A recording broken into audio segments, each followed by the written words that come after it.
you think about the past period, there has been tremendous pressure on organizations of all sizes to digitally transform, to adapt to a new way of work, right? The whole hybrid work revolution. And along with that, we've also seen that in parallel, there is a rapid acceleration of threat vectors and evolution of the threat landscape, more complex attacks, more destructive attacks. Just this year, the total cost to economies of cyber attacks is 6 trillion and expected to grow to 10 trillion by 2025. So when you take both of these big mega trends, customers are faced with a whole new set of security challenges.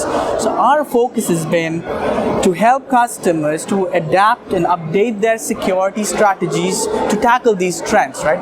Eliminate blind spots by being more proactive about their threat hunting, and also make the concept of zero trust real. Zero trust is the global gold standard for enterprises. So how do you make that real with least access privilege?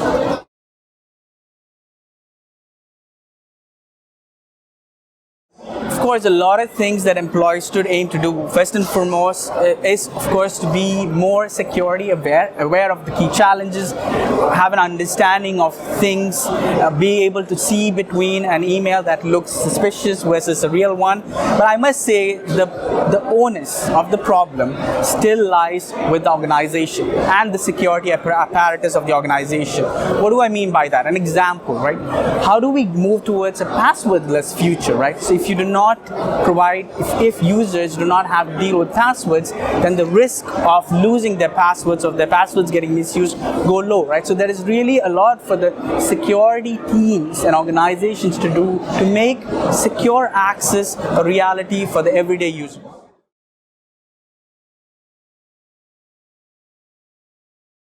There are lots of different ways in which you can look at the security challenges today, but if there are two words I would repeat over and over again, it's zero trust, right? Every organization needs to know what zero trust means for them. What does zero trust architecture look like? What do I mean by zero trust in very simple terms? You only give access to users on a need basis. By default, you trust nobody, not even your own employees, in terms of access. And then you provide them access based on their profile, based on their privilege that they have, and so on, right? So that has to be the number one thing that every customer needs to ensure they implement for their organization.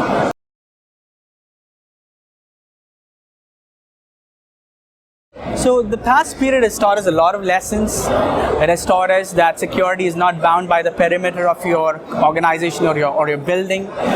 Employees and work will evolve to enable work from anywhere, and customers will have to constantly think about how do they enable productivity and usage while ensuring that security continues to be a key way in which, and I think one key way in which they need to address that is by adapting to user behavior. Without a doubt, security and the world of work is tied together for the foreseeable future.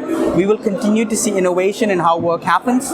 We will continue to see innovation in the threat vectors and the criminals out there, and we will continue to see innovation, cloud-based innovation on the security technology and solution side.